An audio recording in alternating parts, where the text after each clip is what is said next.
कृष्णाय निर्दोषकलिरात्मने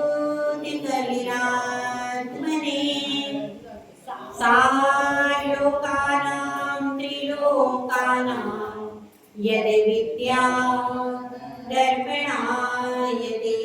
पंच परमेश्वरी भगवान की 1008 श्री कुंतुनाथ भगवान की परम पूज्य आचार्य श्री आदि सागर महाराज की आचार्य श्री महावीर कीर्ति महाराज की आचार्य श्री विमल सागर महाराज की आचार्य श्री तप सम्राट सरस्वती सागर महाराज की आचार्य गुरुवर सुंदर सागर महाराज की अहिंसा में विश्व धर्म की जिनवाणी माता की परम पूज्य हरिका श्री 105 सुनय मति माता की जय। हरिका संघ की जय। इस संसार के रंगमंच पर दो ही मुख्य खिलाड़ी हैं और वे दो मुख्य खिलाड़ी किसी को दिखाई नहीं देते। जो दिखाई दे रहे हैं वो खिलाड़ी नहीं है, लेकिन सारा खेल किसके ऊपर चल रहा है? जो दो खिलाड़ी दिखाई नहीं दे रहे हैं उन दो खिलाड़ियों पर सारा गेम सारा नाटक चल रहा है। वो दो खिलाड़ी कौन से हैं जो दिखाई नहीं दे रहे? मेरा आपसे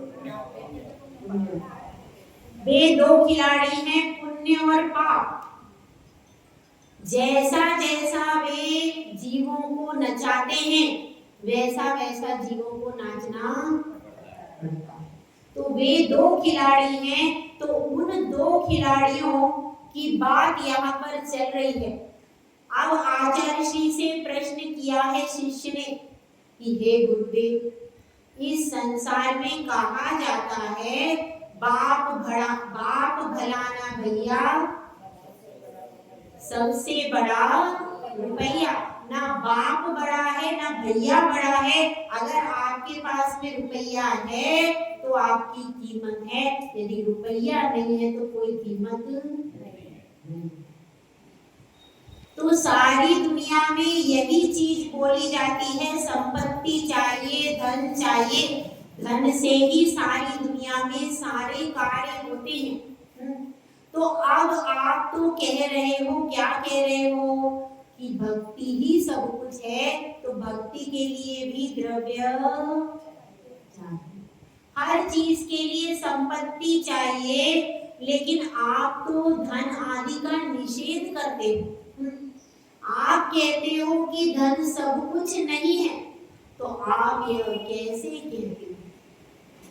आप कहते हो कि अपना फोकस मिथ्यात्व की ओर लगाओ अथवा और मिथ्यात्व को दूर करना है और सम्यक दर्शन को प्राप्त करना है। आपका फोकस किस पर लगाने को कहते हो?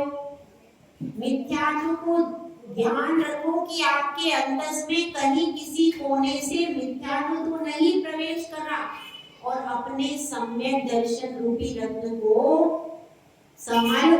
जबकि जगत में तो धन की ही बात चलती है बार बार, धन के अलावा और किसी चीज की बात ही नहीं चलती, और आप कहते हो कि सम्यक दर्शन को संभालो। तो यह संपत्ति की भी आपको कुछ बात करनी चाहिए, जो कि लोक में संपत्ति के बिना कोई कार्य सिद्ध नहीं होता। तो गुरुदेव कहते हैं, गुरुदेव उत्तर देते हैं। उत्तर में एक श्लोक एक कारिका को कहते हैं। वह कारिका देखिए, वह श्लोक है 27 नंबर का। ठीक है, अपन सब उसका उच्चारण करने का प्रयास करेंगे। यदि पाप निरोधोन्य संपदा किम प्रयोजनम् यदि पापाश्रवोऽन्य संपदा किम प्रयोजनम्।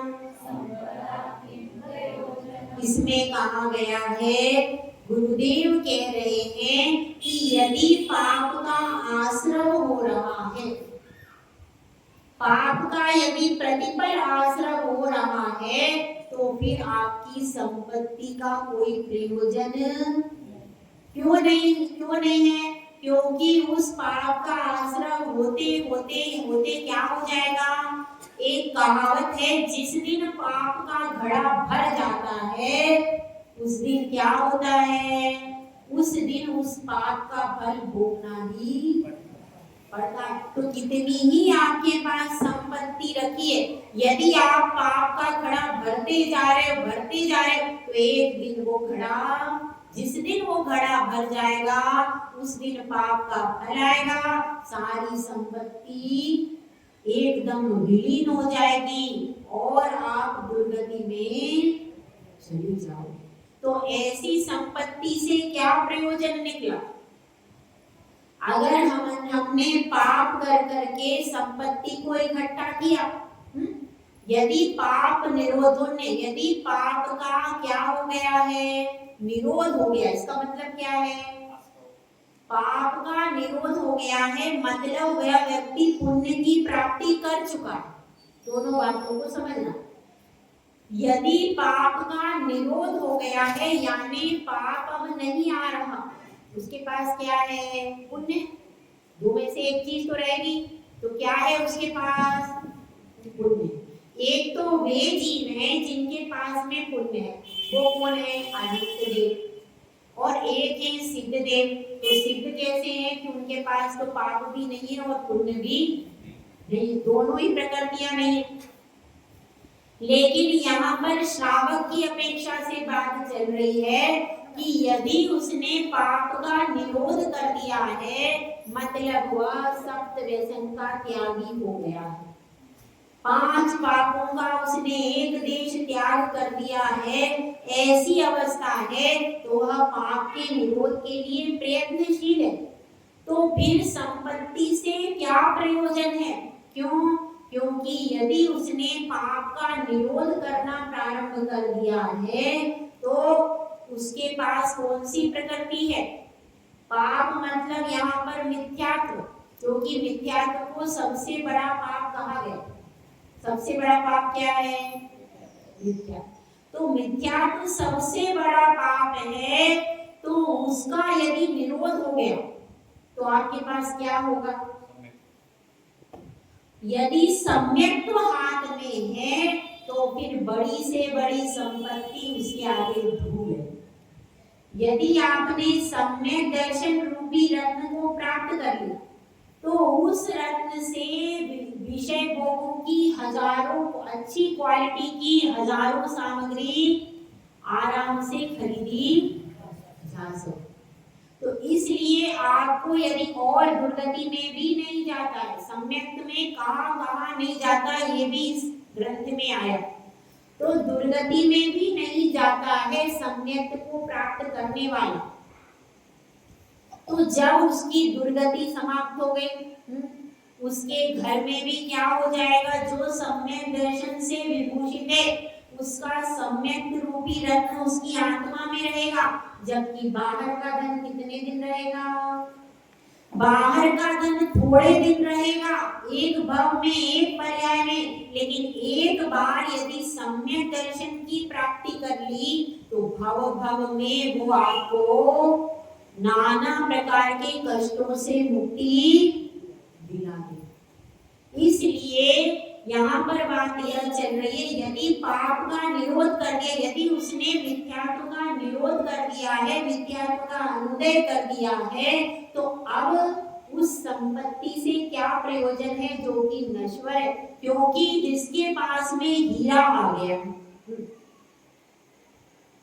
क्या आ गया, हीरा, जिसके पास हीरा रखा हुआ है वह कांच के पत्थरों का क्या करेगा, संग्रह करेगा क्या, नहीं कर। इसी प्रकार से सम्यक दर्शन रूपी हीरा आपके पास है, जिससे उत्कृष्ट वस्तुएं उस सम्यक दर्शन से मिल सकती है, चक्रवर्ती जैसा पद भी मिल सकता है उस सम्यक दर्शन रत्न से। तो फिर कांच के टुकड़ों से क्या प्रयोजन, फिर ये जरा सी जो संपत्ति है वह उस रत्न के आगे धूल जैसी है, तो उससे क्या प्रयोजन, समझ में आया। यदि मिथ्यात्व का निरोध हो गया है तो फिर सम्यक रूपी रत्न को प्राप्त कर लिया है, तो यह लौकिक नश्वर इसी भाव में रहने वाली संपत्ति से क्या प्रयोजन है? इससे कोई भी प्रयोजन सिद्ध होने वाला नहीं। और दूसरी बात कह रहे, तो अब शिष्य कहता है कि ठीक है, ये तो बात ठीक है, लेकिन अगर पाप का जिसने निरोध नहीं किया, जिसको पाप का आश्रय हो रहा है, उसको तो संपत्ति चाहिए। जो पाप में ही लिप्त है, पाप का आश्रय जिसको प्रतिपल हो रहा है, जिसको वेद विज्ञान नहीं है, उसको तो संपत्ति ही संपत्ति चाहिए। तो तब तो संपत्ति से प्रयोजन होगा, क्योंकि वह तो पापों में लिप्त है। तो गुरुदेव कहते हैं कि नहीं, यदि पाप का आश्रय हो रहा है प्रतिपल, तो उस पाप के आश्रय से वह पूरा धन उसको कभी छुड़ा, अगर वह दुर्गति में जा रहा है तो क्या संपत्ति दे करके दुर्गति से दूर हो सकता है? हो सकता है क्या भाई? संपत्ति वह दे दे और दुर्गति से दूर हो जाए, ऐसा कोई ऑप्शन है क्या अपने शासन में? तो अब इस संबंध में एक दृष्टांत आता है श्रेणिक राजा का, कि श्रेणिक राजा को नरकायु का बंध हो गया। अब वह समोसरण में पहुंचा, समोसरण में पहुंचता है और भगवान महावीर से कहता है कि मैं आपका कौन हूँ? मोसा, मेरा आपका संबंध है। दूसरी बात है, मैं आपका प्रमुख श्रोता, मैंने 60,000 प्रश्न आपसे पूछे, तब तो आपकी वाणी को क्या मिला? इतनी सारी कथाएं हुई, तो मेरी एक गलती है तो उसको क्या कर दो? क्षमा कर दो। मैं छायक सम्यक दृष्टि, तो एक जो गलती है इसको क्षमा करो, इसका कुछ उपाय बताओ और मुझे नरक आयु से बचाओ। हाँ? तो क्या कहते हैं, महावीर भगवान भी उसको नरक गति से, नरक आयु से बचा नहीं पाए। क्यों नहीं बचा पाए? क्योंकि एक बार आयु का बंध हो जाता है, फिर वह क्या होता है, उसी आयु का फल भोगना पड़ता। अब वह श्रेणी कह रहा है मेरे पास अपार धन एवं है, बहुत संपत्ति है, क्या मैं संपत्ति से कोई ऐसी चीज कर लूं, कोई का दान दे दूं, मैं पूजा कर लूं, मैं कोई ऐसा काम कर लूं, मेरे पास बहुत संपत्ति है, क्योंकि वह राजगृह नगरी का राजा था।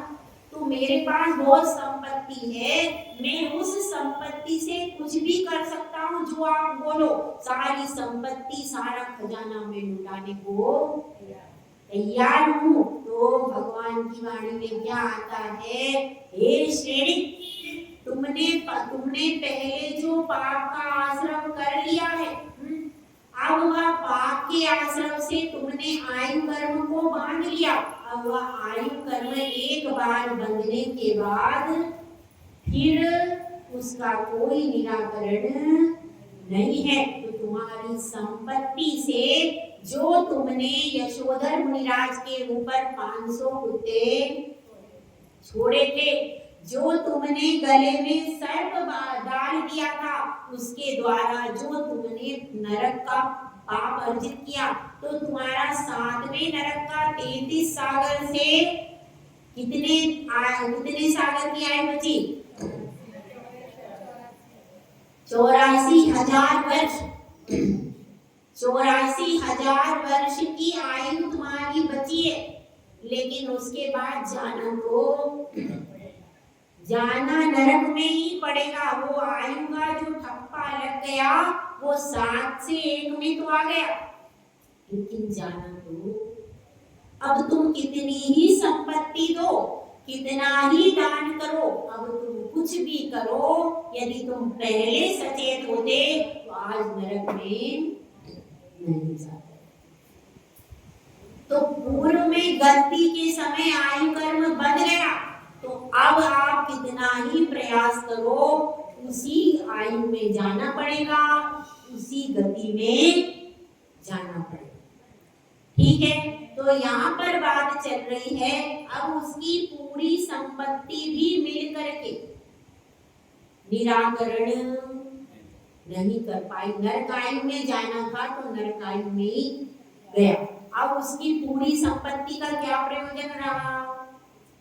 इसीलिए यदि पाप का आश्रय हो गया तो फिर कितनी भी संपत्ति, अब कोरोना काल में संपत्ति वाले भी गए कि नहीं? उनकी संपत्ति से उन्हें बचा पाया क्या अपन? बड़े बड़े सेठ चले गए कोरोना काल में, तो उनकी संपत्ति कुछ काम आई क्या? जिसका आयु कर्म कोरोना के माध्यम से छीन हुआ, उसको कितने ही संपत्ति दी तो भी वह बचाया नहीं जा सका। इसलिए कह रहे हैं कि मुख्य किस पर ध्यान देना चाहिए? मिथ्यात्व रूपी पाप से यदि आप दूर रहोगे तो फिर सम्यक रूपी रत्न से ये सब भोग उच्च सामग्री तो अपने आप प्राप्त हो जाएगी। तो इसी बात को आचार्य समंतभद्र स्वामी यहाँ पर समझा रहे कि संपत्ति जो है वह विपत्ति होने पर काम आए ऐसा जरूरी नहीं। हम संपत्ति एकत्रित क्यों करते हैं? विपत्ति आएगी तो इसका प्रयोग करेंगे, इसीलिए करते हैं ना भाई, एकत्रित इसीलिए करते हैं। लेकिन जो रेगुलर पूजा अभिषेक और दान करता ही रहता है उसके ऊपर बड़ी बड़ी विपत्तियां आती ही नहीं है। और अगर कोई विपत्ति आती भी है तो उसका निराकरण होता रहता है। लेकिन जो संपत्ति को इकट्ठा कर करके रखता है तो उसकी संपत्ति की शुद्धि काहे से होती है? अभिषेक से, पूजा से और दान देने से। इससे आपकी संपत्ति की शुद्धि होती है। और यदि तो इसके पुण्य से जो आपने संचय किया है वह सुरक्षित रहता है, आपका शरीर सुरक्षित रहता है, आपका घर बना हुआ। तो इसलिए यहाँ पर कह रहे हैं कि आपको किससे प्रयोजन रखना चाहिए?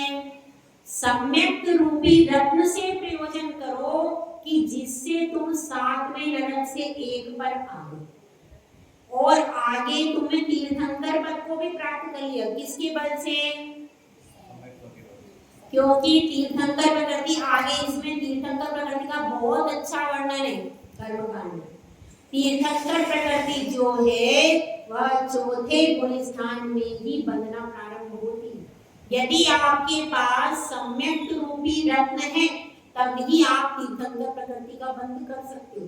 मिथ्या दृष्टि को तीर्थंकर प्रकृति का बंध। तो ये सोचो, तुमने छायिक सम्यक प्राप्त कर लिया। छायिक सम्यक प्राप्त करना भी सरल काम नहीं है। तुमने छायिक सम्यक प्राप्त कर लिया और दूसरी चीज क्या कर ली? तीर्थंकर प्रकृति का बंध कर। ये दोनों बड़ी बड़ी उपलब्धियां, छोटी उपलब्धि नहीं है, बड़ी बड़ी उपलब्धियां हैं। और अगले काल में तुम क्या बनोगे? पहले तीर्थंकर बनोगे। तो ये जो उपलब्धियां तुमने हासिल की हैं, ये कब की? जब तुमने सम्यक दर्शन प्राप्त किया। उस सम्यक रूपी रत्न से तुमने क्या प्राप्त किया? उसमें तुमने केवली, शुद्ध केवली के पादुक में छायिक सम्यक प्राप्त किया। उसके बाद क्या प्राप्त किया? तीर्थंकर प्रकृति प्राप्त की। तो इन दोनों से अब तुम्हें इतना, अब तुम्हारे दुख सारे समाप्त हो जाएंगे। और देवों के योग्य, देव के द्वारा जो भोग सामग्री लाई जाएगी उसका तुम भोग करोगे। पूरे जगत में तुम्हारी कीर्ति होगी। देव भी तुम्हारे चरणों में झुकेगी। किसके बल से? यह जो छायिक सम्यक प्राप्त किया, इस सम्यक रूपी रत्न से ही तुम्हें तीर्थंकर प्रकृति का बंध हुआ। यदि तुम्हारे पास ये सम्यक रूपी रत्न ना होता तो तुम्हें क्या नहीं होता? तुम कभी भी तीर्थंकर जैसी पुण्य प्रकृति का बंध नहीं कर पाते। तो देखो, पूर्व पाप कर्म के उदय से तो क्या है? नरक आयु है। ये सब पाप प्रकृति है। लेकिन वर्तमान में तुमने जो धर्म किया उसके कारण अब क्या पास में है? सम्यक प्रकृति और तीर्थंकर का बंध। तो जैसा करते हैं वैसा अपने को फल, हमने जो भी किया है उसका फल भोगना पड़ेगा। और एकमात्र आयु कर्म ऐसी प्रकृति है कि इसका बंध होने के बाद फिर वह बंध किसी तरह से भी करता। बाकी सारी प्रकृतियां प्रतिपल बंधती रहती है, सात कर्म प्रतिपल बंधते रहते हैं, लेकिन एक बार 8वें का ठप्पा लग गया, फिर वो चिट्ठी दूसरी जगह। एक बार यदि ठप्पा लग गया आयु कर्म का, फिर आप कितना भी परेशान हो तो भी तो क्या करना चाहिए? हर समय सावधानी रखना चाहिए। किस चीज के लिए? कि कभी आप घर में झगड़ा कर रहे थे, कभी दुकान पर चिल्ला रहे थे, कभी कोई अशुभ परिणाम कर रहे थे और सब लोग यहाँ से 50-50 के करीब पहुंच रहे हैं, 40-50 के करीब। तो आयु का 1/3 भाग के बाद क्या होता है? 1/3 भाग बीत जाने के बाद आयु कर्म का बंध होता है, उसका भी गणित आ गया है। तो वह जो गणित होता है, तो घर पर सावधान रहने की जरूरत। पता नहीं हमारी आयु 60 साल की हो तो 50 की हो, तो अगर 50 की आयु है तो आयु का त्रिभाग पहले ही आ जाएगा, आपको जल्दी आयु का बंध हो जाएगा। इसलिए हमको पता नहीं है, इसीलिए हर पल सावधान रहो। वह शरीर सावधान नहीं रहा, वह सावधान नहीं रहा, बाद में बहुत पछताया, बाद में उसने बहुत किया कि मुझे नरक से बचा लो, पर बाद में स्वयं महावीर तीर्थंकर भी उसको बचा। इसलिए हर समय सावधान रहो। यदि आप किसी से लड़ाई कर रहे हो, बाई चांस आपको बंध हो गया अशुभ प्रकृति का, तो फिर भोगने में बहुत परेशानी आएगी। इसलिए ऐसा प्रयास करो कि अब जो बीत गई सो बात गई, आगे हर पल सावधान रहो, अच्छे शुभ कर्मों में संलग्न रहो, जिससे हमें कभी भी अशुभ आयु का बंध ना होने पाए। तो यह ध्यान रखना है। यही इसी बात के लिए सावधान कर रहे हैं कि पाप से आप सावधान रहो। पाप का आश्रय हो रहा है तो भी क्या होगा? तो भी संपत्ति काम आने वाली। और यदि पाप का निरोध कर दिया है और सम्यक रूपी रत्न आपके पास है, तो वो इतना बड़ा कोहिनूर हीरा है कि अन्य संपत्ति कांच के टुकड़ों जैसी है, तो उन कांच के टुकड़ों से अब प्रयोजन क्या है? तो इस तरह से इसमें आचार्य परमेश जी ने हमें सावधान किया है कि किसी भी अवस्था में सबसे बड़ी पुण्य प्रकृति क्या है? तीर्थंकर प्रकृति। और वह किससे मिलती है? सम्यक सम्यक रूपी रत्न के द्वारा ही आपको सबसे बड़ी पुण्य प्रकृति मिल सकती है। तो जब इतने बड़े बड़े कोहिनूर हीरे मिल रहे, तब ये साधारण से तुच्छ विषय भोगों से प्रयोजन क्या है? इसलिए पाप से दूर रहो, बचो और पुण्य को अर्जन करने के लिए पुरुषार्थ करो। पर लक्ष्य अपना क्या रखना है? लक्ष्य यही रखना है, ना पाप मेरा है ना पुण्य मेरा है। यह जो आत्मा ज्ञान दर्शन स्वभावी है, ये जो आत्मा ज्ञान दर्शन स्वभावी आत्मा है, यही वास्तव में मेरा है। ये दोनों चीजें तो संसार की अवस्था में हैं, लेकिन फिर भी पाप की अपेक्षा से पुण्य कथनचित उपादेय है। कितना उपादेय है? कथनचित। कब तक? जब तक हम अनंत अवस्था में हैं, तब तक पुण्य प्रकृतियां हमारे साथ में रहेगी, क्योंकि कहा गया है पुण्य फला अनंता। ये गाथा आती है प्रवचन सार में। पुण्य के फल से अनंत पद की प्राप्ति होती है। तीर्थंकर प्रकृति सबसे बड़ी पुण्य प्रकृति है। तो पुण्य के फल से तो आपको कम से कम मंदिर जाने को मिलेगा। यदि आपके पल्ले में पुण्य नहीं है तो आपके मंदिर जाने के भाव भी नहीं बनेंगे। इसीलिए पुण्य अभी वर्तमान पर अपेक्षा से पुण्य कैसा है, कथनचित उपादेय है। जब तक हम अनंत पद तक पहुँचते तब तक पुण्य कथनचित उपादेय है, और जब अनंत पद पर पहुँच गए, जब हमने मन वचन काया इन तीनों योगों का निरोध कर दिया, अब पुण्य से कोई प्रयोजन। अब तो फिर आत्मा में ध्यान की अवस्था में जाएंगे, तब पुण्य प्रकृतियां भी अलग हो जाएंगी और फिर मोक्ष की सिद्धि हो जाएगी। जय बोला जय सुंदर साधु महाराज की।